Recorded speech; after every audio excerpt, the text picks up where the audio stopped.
ইচ্ছা থাকলেই উপায় হয়, এই কথাটা একদমই সত্যি।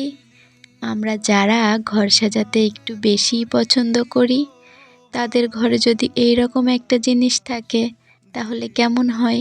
বাসার কোনো জিনিসই ফেলতে আমার একদমই ভালো লাগে না, তাই সেদিন চাল শেষ হয়ে যাওয়ার পর বস্তাটা বেশ যত্ন করে রেখে দিয়েছিলাম। আর সেটাই আজকে দুপুরে ভেবেছি কিছু একটা বানানো যাক।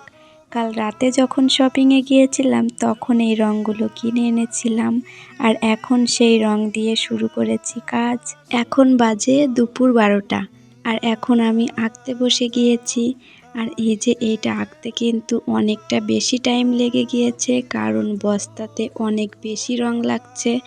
বস্তাতে যে এত রং টেনে নিয়ে যাবে এটা একদমই জানা ছিল না, তাই আমার অনেকটা রঙই লেগে যায়। তবে আমি কিন্তু একদমই ভালো আঁকতে পারি না, যতটুকু পারি ততটুকুই ট্রাই করছি। আর এই তো সুন্দর করে তো রঙগুলো করে নিয়েছি, আর তারপরে সুন্দর করে পাতাও এঁকে নিয়েছি।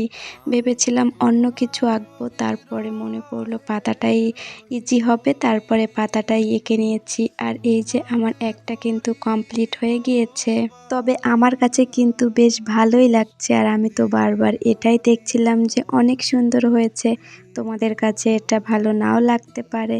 আর তারপর একটা একটা করে সবগুলোতে বেশ সুন্দর করে গাছ এঁকে নিয়েছি। আর এখন বাজে বিকাল, আর এই বিকাল টাইমে সুন্দর করে ওয়ালে টানিয়ে দিয়েছি। আর দেখো দেখতে কিন্তু বেশ সুন্দর লাগছে। আস্তে আস্তে আমার বাসাটাকে আমার মনের মতো করে বেশ সুন্দর করে সাজিয়ে তুলবো। আর এই যে এইগুলা আমার কিছুদিন আগেই আনা ছিল রুম সাজানোর জন্য, তা সেগুলোই বের করে নিলাম। এগুলো বেশ সুন্দর করে ওয়ালে টানিয়ে দিলে বেশ দারুণ লাগবে দেখতে। আমার রুমটাকে মনের মতো করে সাজানোর জন্য আমার এখনো অনেকগুলো জিনিস কিনতে হবে।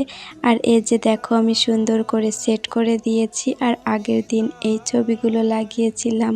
একটু একটু করে আমার সুন্দর রুমটাকে সুন্দর করে সাজিয়ে তোলার চেষ্টা করছি। আর তারপরে চলে এসেছি গাছটাকে একটু দেখতে। আর এই যে এই গাছটা কিন্তু বেশ সুন্দর, আমার মনে হচ্ছে এইখানে একটা বড় কোনো গাছ রাখা উচিত, তাই পরে একদিন গিয়ে বড় একটা গাছ কিনে আনবো। তো আস্তে আস্তে আমার রুমটাকে সাজাবো আর তোমাদের সাথে শেয়ার করব। তো এই ভিডিওটা এই পর্যন্ত, সবাই ভালো থেকো, বাই।